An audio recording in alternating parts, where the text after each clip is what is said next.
Hello students, welcome to Swami Vivekananda Institute. So in this video we will discuss care and maintenance of clothing. इससे पहले वाली videos में हमने apparel designing के बारे में डिस्कस किया था कि किस तरीके से हम यहाँ पर एपरल डिजाइनिंग करते हैं। एपरल डिजाइनिंग के साथ साथ हमने डिस्कस किया था इस एपरल डिजाइन में किस तरीके से हम फैब्रिक बना रहे हैं।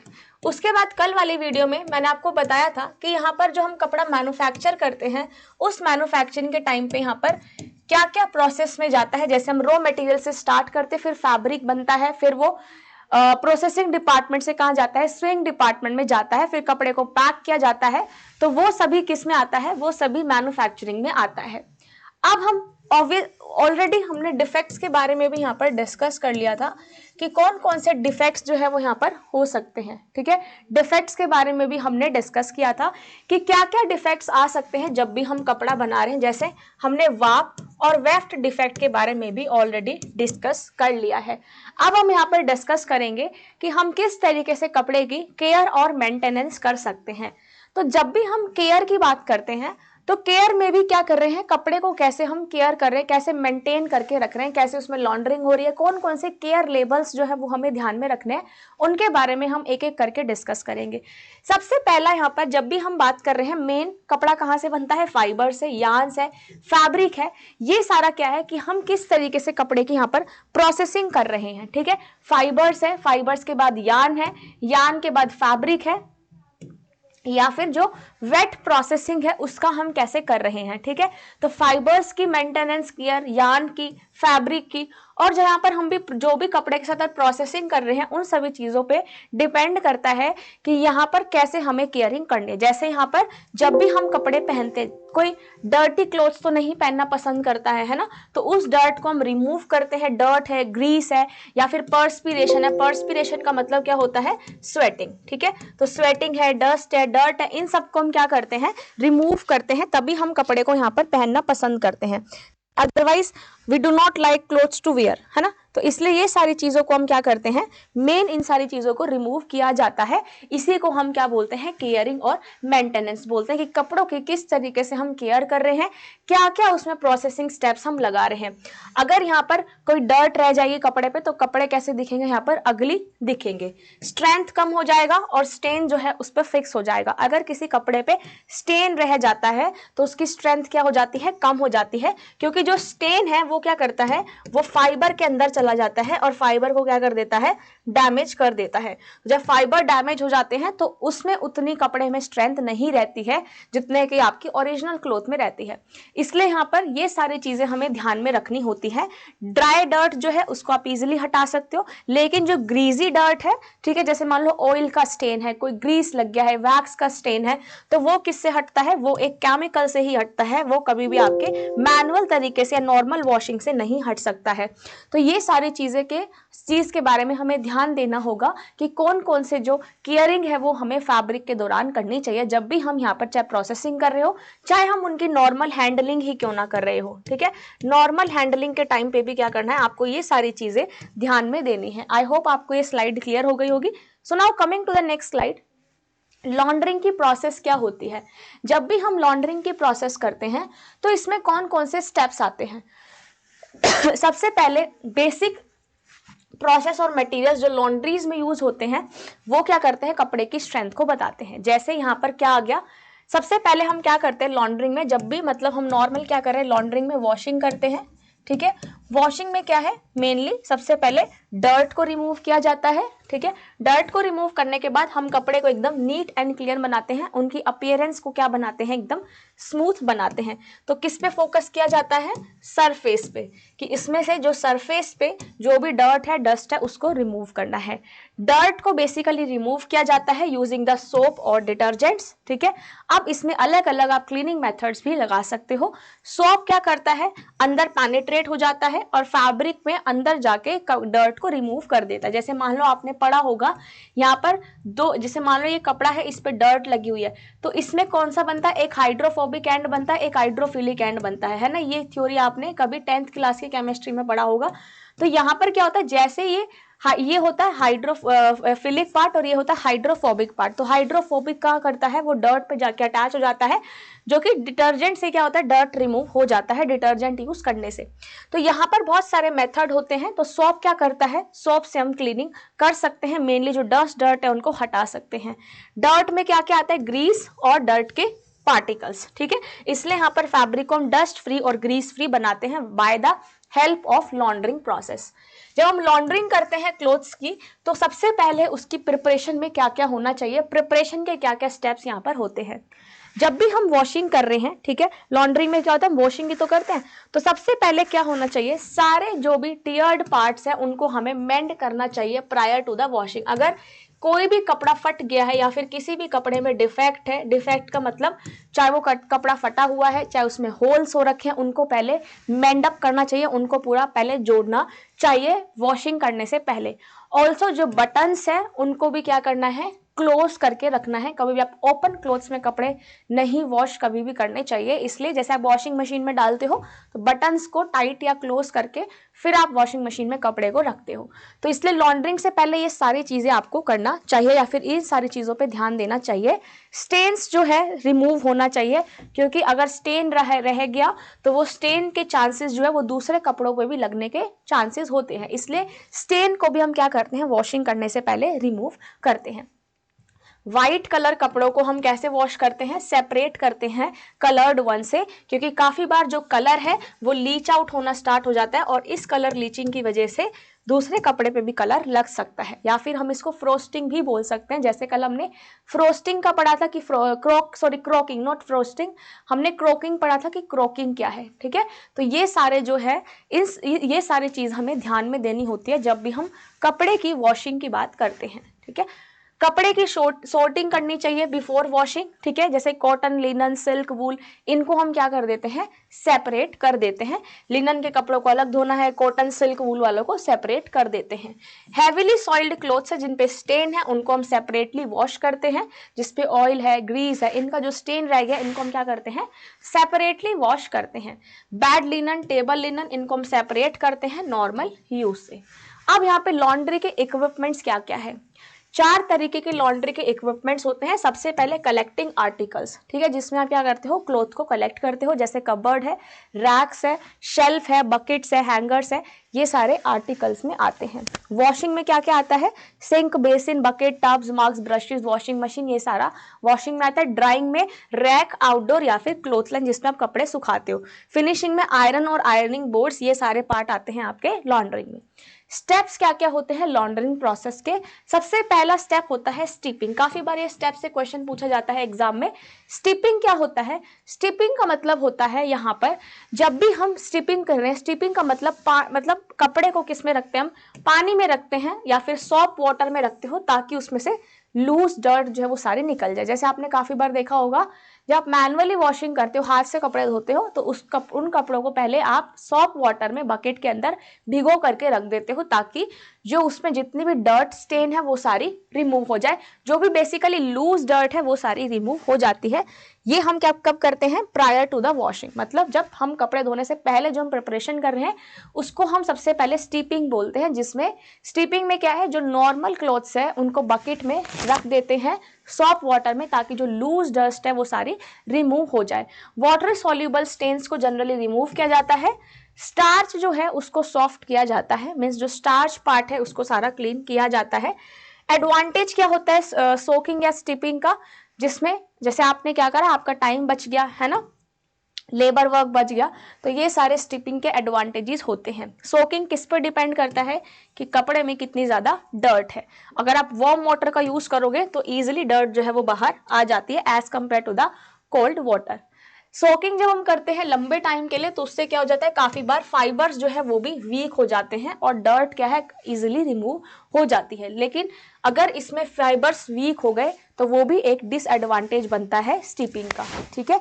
सोकिंग जब हम करते हैं लिनन के कपड़ों का, वो हॉट वाटर में करना चाहिए, हॉट वाटर में अवॉइड करना चाहिए, क्योंकि हॉट वाटर में क्या होता है, जो लिनन होता है उसमें जो प्रोटीनियस मैटर रहता है वो क्या करता है, कपड़े की डर्ट को रिमूव नहीं करता बल्कि उस डर्ट को फिक्स कर देता है। इसलिए जब भी हम लिनन के कपड़ों को यहाँ पर सोक करते हैं उसको हमें गर्म पानी में नहीं करना चाहिए, क्योंकि उससे क्या होगा, जो प्रोटीन रहेगा कपड़े में वो क्या करेगा, उस डर्ट को फिक्स कर देता है। रेयॉन, अगर हम रेयॉन की बात करें तो रेयॉन को भी ज्यादा सोक नहीं करना चाहिए हॉट वाटर में, क्योंकि उससे क्या होगा, जो उसमें प्रोटीन या स्ट्रक्चर रहेगा वो वीक हो जाएगा। मेनली यहाँ पर जो फैब्रिक होता है, फैब्रिक की जो स्ट्रेंथ होती है वो क्या होती है, डिक्रीज हो जाती है और डर्ट वहां पर फिक्स हो जाती है निकलने की जगह। ठीक है, silk, woollen, non fast colour clothes, ये सारे सोक ज्यादा देर तक नहीं करने चाहिए, क्योंकि ज्यादा देर तक सोकिंग करोगे, स्टीपिंग करोगे, सोकिंग इज द स्टीपिंग, ठीक है, याद रखना, स्टीपिंग को ही सोकिंग बोलते हो। तो इससे क्या होगा, ज्यादा देर तक स्टीपिंग या सोकिंग करोगे तो उससे फाइबर के स्ट्रेंथ या फिर फाइबर के डैमेज होने के चांसेस ज्यादा रहते हैं। नेक्स्ट स्टेप आता है वॉशिंग। पहले आपने क्या कर लिया, स्टीपिंग कर लिया, स्टीपिंग के बाद आता है वॉशिंग। वॉशिंग में हम सॉफ्ट वाटर का यूज करते हैं, ठीक है, दो वाटर होते हैं, soft water, hard water. Soft water का जनरली वॉशिंग के लिए यूज किया जाता है। तो उसमें हम देखते हैं टेम्परेचर क्या है वाटर का, किस तरीके का फैब्रिक है, ठीक है, like hot water for cotton, अगर हम कॉटन के कपड़े ले रहे हैं तो हॉट वाटर में हम उसको वॉश करते हैं। सिल्क के लिए वार्म या फिर लूक वार्म, और वुलन के लिए क्या होता है, पूरा लूक वार्म वाटर हम यूज करते हैं। तो वॉशिंग में क्या आता है, जिसमें हम क्या करते हैं, फ्रिक्शन अप्लाई करते हैं, कपड़े में से डर्ट को रिमूव करते हैं। फ्रिक्शन और प्रेशर लगाने से क्या होता है, यहाँ पर जो भी डर्ट डस्ट पार्टिकल है वो सारी रिमूव हो जाती है। ठीक है, वॉशिंग से क्या होता है, यहाँ पर जैसे हम वॉशिंग में नीडिंग करेंगे, स्क्वीजिंग करेंगे तो उससे क्या होगा, डर्ट इजीली रिमूव हो जाएगी। इसलिए जो डर्टी वाटर है उसको हमें ड्रेन ऑफ कर देना चाहिए और रिप्लेस करना चाहिए फ्रेश वाटर के साथ। स्टीपिंग हो गया, स्टीपिंग के बाद यहाँ पर वॉशिंग हो गया। ठीक है, सबसे पहले हमने क्या करा, सोकिंग करी, मतलब स्टीपिंग करी, फिर हमने कपड़े को क्या करा, वॉश करा, वॉश हो गए क्लोथ्स। वॉशिंग के बाद हम क्या करते हैं, रिंसिंग करते हैं। रिंसिंग कैसे होता है, बार बार साफ पानी से कपड़े को निकालना। तो इसमें हम क्लियर सॉफ्ट वाटर का यूज करते हैं, कोल्ड वाटर में भी फाइनल रिंस करते हैं ताकि जो कपड़े हैं उसकी वाइटनेस मेंटेन रहे। ठीक है, फाइनल रिंस किससे होता है, कोल्ड वाटर से होता है। तो फाइनल रिंसिंग में हम क्या करते हैं, वाटर यूज करते हैं जिसमें यहाँ पर मिथाइलेटेड स्पिरिट और लाइम जूस भी काफी बार ऐड कर देते हैं, जिसकी वजह से कलर ब्राइट और ज्यादा हो जाता है। तो जैसे हम सिल्क के क्लोथ्स को अगर रिंस कर रहे हैं तो सिल्क के क्लोथ्स में यहाँ पर मिथाइलेटेड स्पिरिट या लाइम जूस को ऐड कर दिया जाता है, जिसकी वजह से यहाँ पर क्या हो जाता है, सिल्क की स्टिफनिंग बनी रहती है और यहाँ पे कलर जो है वो भी ब्राइट हो जाता है। फिर इसके बाद क्या हुआ, स्टीपिंग कर लिया, वॉशिंग कर लिया, रिंसिंग कर लिया। ठीक है, अब इस रिंसिंग के बाद क्या होता है, स्टार्चिंग और ब्लूइंग करते हैं। स्टार्चिंग और ब्लूइंग किसके लिए करते हैं, हम व्हाइट कॉटन और लिनन के लिए यहाँ पर ब्लूइंग की जाती है। जैसे हम क्या करते हैं, हम नील डालते हैं ना, ब्लू कलर देते हैं, दैट इज अ ब्लूइंग। तो ब्लूइंग में क्या होता है, व्हाइट कलर। अब आप जब नील यूज करते हो, ठीक है, तो वो किसके लिए करते हो, व्हाइट कपड़ों के लिए। तो इसको व्हाइट कॉटन और लिनन पे किया जाता है। कलर्ड क्लोथ्स के लिए हम स्टार्चिंग या ब्लूइंग नहीं करते हैं। ब्लूइंग में क्या करता है, आपने पानी लिया, ब्लू एजेंट डाला, कपड़े को डाला, उसमें ब्लू कलर का जो कलर है वो टाई अप हो जाता है। तो ब्लू जो है टाइड अप हो जाता है in the piece of muslin and squeeze into the starch solution, still the required depth of blue is obtain. ठीक है, यहाँ पर हम स्टार्च भी डाल सकते हैं ब्लू एजेंट के साथ साथ, जो कि ब्लू डाई को फिक्स करता है कपड़ों में बाइंड अप करने के लिए। फिर उसको हम क्या करते हैं, जो वाटर जिसमें स्टार्च और ब्लू है उसको हम प्रॉपर स्टिर करते हैं ताकि यहाँ पर क्या हो, पैचेस ना बने। अगर आप ऐसे ही कपड़े को डाल दोगे ब्लूइंग एजेंट के साथ तो पैच बन जाएगा कपड़ों पे, इसलिए उस पैच को, वो जो पैच है ब्लू कलर का वो एक जगह पर इकट्ठा ना हो या एक जगह पर पैच ना बने। तो उस पैच को रिमूव करने के लिए हम क्या करते हैं, यहाँ पर प्रॉपर वॉशिंग करते रहते हैं, बार बार स्टीयरिंग करते रहते हैं ताकि जो ब्लू कलर है वो एक जगह पर सेटल डाउन ना हो और एक जगह पर वो पैचेस ना बने। ठीक है, तो इसमें कैसे करते हैं ब्लूइंग, गारमेंट को हम डिप करते हैं पानी में, स्टीयरिंग करते हैं और उनको प्रॉपर स्क्वीजिंग करते हैं ताकि जो स्टार्च या फिर ब्लूइंग एजेंट है वो प्रॉपर क्या हो, उसमें पेनिट्रेट कपड़े में कर जाए। क्लॉथ को हम क्लीन और फ्रेश उसमें रखते हैं बहुत टाइम तक स्टार्चिंग से। ठीक है, लिक्विड ब्लू स्टार्चेस को आजकल यूज करा जाने लग गया है। नेक्स्ट है हैंगिंग और ड्राइंग। जब स्टार्चिंग और ब्लूइंग करती है तो लास्ट में हम क्या करते हैं, कपड़ों को हैंग कर देते हैं। ठीक है, क्लॉथ लाइंस फॉर हैंगिंग, कपड़े सुखाने का जो स्टैंड होता है आपने देखा होगा, क्लॉथ लाइंस पे आप लगा देते हो, या फिर जनरली आप कोई ड्रॉप यूज करते हो उस पर आप कपड़े को हैंग कर देते हो और फिर कपड़े को यहाँ पर ड्राई किया जाता है। ठीक है, जो कॉटन और हेम्प से बने हुए होते हैं उसको आपको ज़्यादा किस पे कौन से वायर्स यूज़ करने चाहिए, जिस उसमें गैल्वेनाइज्ड कॉपर और प्लास्टिक वायर आप यूज़ कर सकते हो। अगर रस्टिंग वाला वायर होगा तो वो जो रस्ट है वो कपड़ों पर लग जाएगा, इसलिए अगर आप यहाँ पर वायर्स का यूज़ कर रहे हो कपड़ों को सुखाने के लिए तो वो वायर की कोटिंग कैसी होनी चाहिए, गैल्वेनाइज्ड कॉपर और प्लास्टिक की यहाँ पे रस्सियाँ होनी चाहिए। अदरवाइज क्या होगा, यहाँ पर रस्टिंग की वजह से क्या होगा, कपड़ों पे रस्ट जमने के चांसेस ज्यादा रहते हैं जो कि फाइबर को डैमेज कर देते हैं। इसलिए wire lines are more permanent than the cotton hemp or plastic one, but it should be wiped off before hanging to avoid stains on the cloth. इसलिए अगर वहां पर रस्टिंग के चांसेस है तो हम क्या करते हैं, उस रस्सी में जो स्टेन्स है उनको हटा देते हैं ताकि कपड़ों पे स्टेन ना आए। वॉशिंग मशीन में अगर आप ड्राई करते हो तो उससे आपका टाइम बचता है, स्पेस और डिवाइस ये सब चीजें जो है वो सेव हो जाती है। व्हाइट क्लोथ्स को जब आप ड्राई करते हो सनलाइट में, उसमें एक एडवांटेज होता है, क्यों, क्या जो सनलाइट है वो क्या कर देती है, कपड़े को एकदम ब्लीच कर देती है, फ्रेश बना देती है और किसी भी तरह का स्टेन्स जो है वो नहीं बचते हैं। ठीक है, सिल्क और वूल को क्या करना चाहिए, hard ringing of cloth should be avoided. ज्यादा सिल्क और वूल में ज्यादा आपको ट्विस्टिंग या फिर ज्यादा नीडिंग या फिर रिंगिंग नहीं करनी है। उनको कहां पर सुखाना होता है, शेडी प्लेस में, for silk and woollen clothes. अब यहाँ पे केयरिंग फैक्टर क्या क्या होते हैं लॉन्ड्रिंग में। जब भी हम यहाँ पर लॉन्ड्रिंग कर रहे हैं क्या क्या चीजें केयर करते हैं, सबसे पहले ब्लीचिंग जो आपने करी है, बॉइलिंग करी है, ये सब क्या करता है, एक कपड़े को एक फ्रेश लुक देता है, अच्छा कपड़ा निखर कर आता है। तो ये सारी चीजें जो हमें ध्यान में रखनी पड़ती है। सबसे पहले अगर मैं ब्लीचिंग की बात करूं तो अगर ब्लीचिंग से क्या होगा, ज्यादा देर तक स्टोर करोगे और अच्छे तरीके से प्रॉपर को वॉश नहीं कर रखा है तो कपड़े में से डिसकलरेशन होने लग जाएगी, जिसको ब्लीचिंग की बार बार जरूरत पड़ेगी। तो ब्लीचिंग क्या है, बेसिकली जब हमें प्योर व्हाइट कपड़ा चाहिए होता है दैट इज अ ब्लीचिंग। तो इसलिए हमें ब्लीचिंग करने की जरूरत पड़ती है।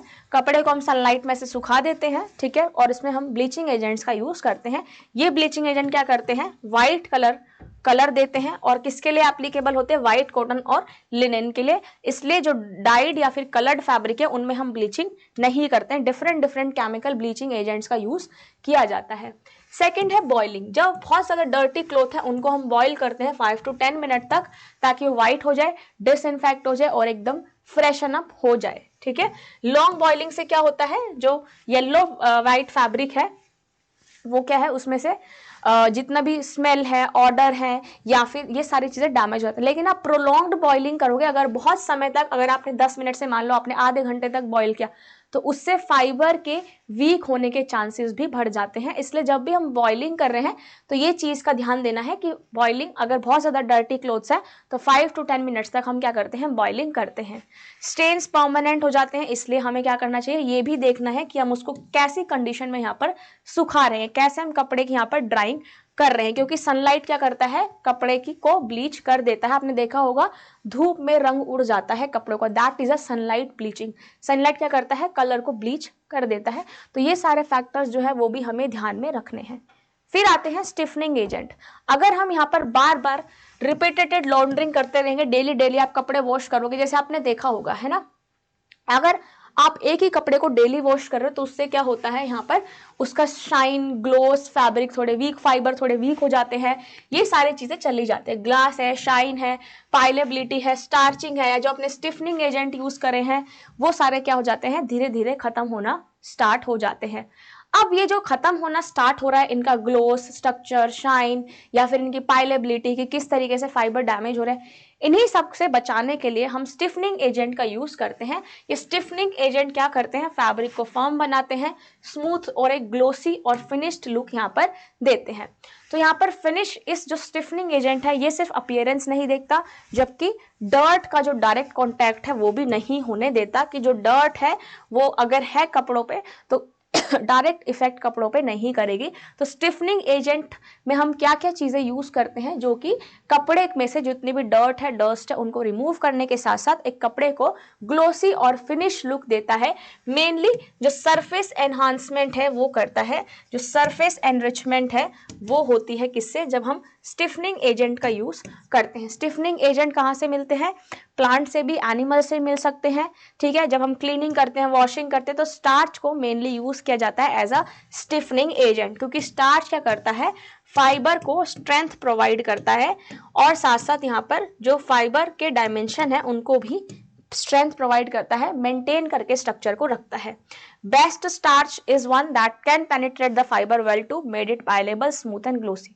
जो अच्छा स्टार्च है वो क्या करता है, यहाँ पर फाइबर में पेनिट्रेट हो जाता है और एक कपड़े को स्मूथ और ग्लोसी लुक देता है। जब स्टार्च को हम पानी में हीट करते हैं तो स्टार्च पार्टिकल क्या करते हैं, वाटर को एब्जॉर्ब कर लेते हैं हीट की प्रेजेंस में, रप्चर हो जाते हैं, एक कोलोइडल सॉल्यूशन बना लेते हैं।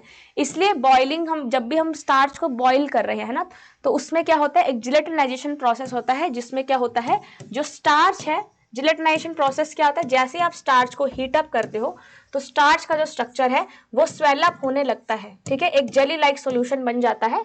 तो स्टार्च क्या करता है, फैब्रिक को स्ट्रेंथ भी प्रोवाइड यहाँ पर करता है। तो जो कोलोइडल सॉल्यूशन बनता है उसमें हम कपड़े को वॉश करते हैं, जैसे कॉटन है, लिनन है, इसमें हम स्टार्च को ऐड करते हैं। बेसिकली इसमें एक थिक जेली लाइक सॉल्यूशन बन जाता है जो कि कपड़ों को एकदम क्लीन यहाँ पर कर देता है। जो थिक क्लॉथ है उनको लाइट स्टार्च चाहिए, जो थिन फैब्रिक है उनको हैवी स्टार्च की जरूरत पड़ती है। अब ये जो स्टिफनिंग एजेंट है, कौन कौन से हम स्टार्चेस को यूज करते हैं कपड़े में, कपड़े की स्ट्रेंथ को मेंटेन करने के लिए, ये अब हम आपसे नेक्स्ट वीडियो में डिस्कस करेंगे।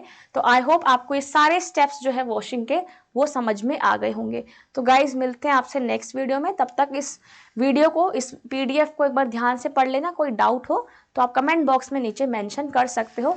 तब तक अपना ध्यान रखिए, इसी तरीके से पढ़ाई करते रहिए। और जून के लिए जो बच्चा अटेम्प्ट देना चाहता है या जो प्रिपरेशन करना जिन्होंने स्टार्ट कर दिया है, वो ये सारे टॉपिक्स को एकदम डीप में पढ़ते हुए चलो, ताकि आपको एग्जाम टाइम में कोई भी डाउट ना आए। तो इसी तरीके से गाइस पढ़ते रहिए, अपना ध्यान रखिए एंड अपना अगर कोई भी डाउट हो तो आप पूछ लीजिएगा। Have a good day ahead, bye and take care everyone.